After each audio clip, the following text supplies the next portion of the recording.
sekali lagi diberikan pemahaman dengan para PKL, kita bukan nak ngusir mereka, bukan mereka tidak boleh berjualan, tetapi semata-mata biar tertib, biar aman, biar rapi, biar indah di sekitar situ, sehingga wong nak belanja juga nyaman, aman di sana. Tolong betul dikasih pemahaman. PKL mulai bisa berjualan dari jam sekian, selesai jam sekian.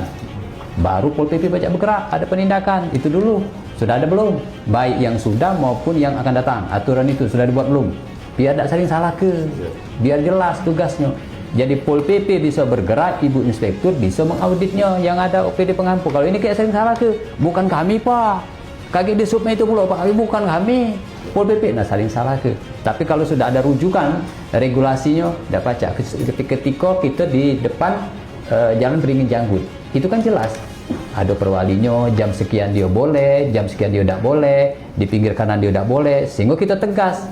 Pol PP bisa bergerak, ini sesuai dengan perwali, ini sesuai dengan SK Wali Kota, sesuai dengan Perda, dengan catatan oknum-oknum tadi tidak masuk angin. Tapi kalau masuk angin sudah dikilani wong. Kamu tidak baca lagi, apalagi nyetor. Nah, nyetor dapat ini, dapat ini, dapat ini. Aku tidak masih ngomong, karena Ibu Inspektur sudah mengaudit. Indikasi itu ada. Nah, jadi kalau memang data yang di depan pasar 16 itu ada 196, dari desain kita ini ada 157 lapak Pak kualitas tenda. Artinya bisa mengakomodir, menampung, tidak ada masalah. Dengan tenda, dengan ukuran lapak 2x2 meter yang nantinya.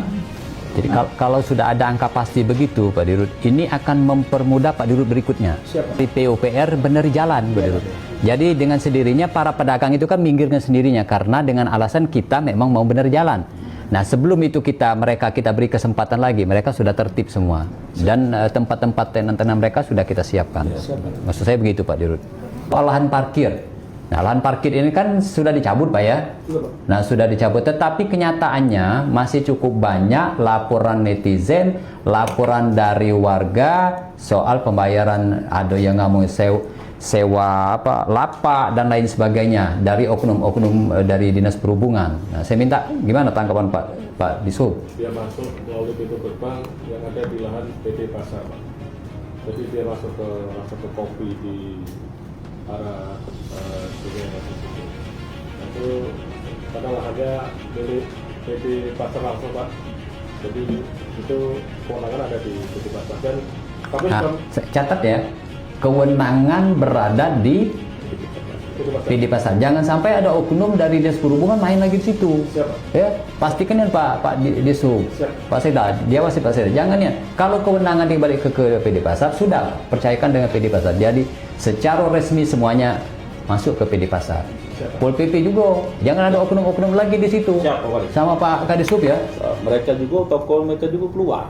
Aman dia ada ini kita tertib kan. Dia keluar toko di trotoar itu kita amankan ya. Iya. Mereka itu kan. Karena tidak nunjuk contoh tadi. Cobalah kalau nunjuk contoh para pegawai yang LRT, dia tidak juga parkir pucuk trotoar, aku yakin warga juga tidak akan melok-melok. Nah, aku pikir nunjuk surat baik Pak. Bahwa menurut ini Bapak Ibu jangan parkir di pucuk trotoar ini. Nah, jadi contoh. Nah, jinggoknya contoh pegawai LRT juga parkir pucuk itu niru pulau warga. Apa beda kami dengan ini dia ngomong? Kan itu Pak Sekda. Itu saja Ibu sekalian, kita rapat Assalamualaikum. Yang penting substansinya sudah terjawab semua. Mungkin minggu depan Pak Sekda sudah melangkah ke pasar 7, 10 dan pasar-pasar lainnya. Rapat selesai Bapak sekalian, kita akhiri dengan sama-sama membaca lafaz hamdalah. Alhamdulillahirabbil alamin. Assalamualaikum warahmatullahi wabarakatuh.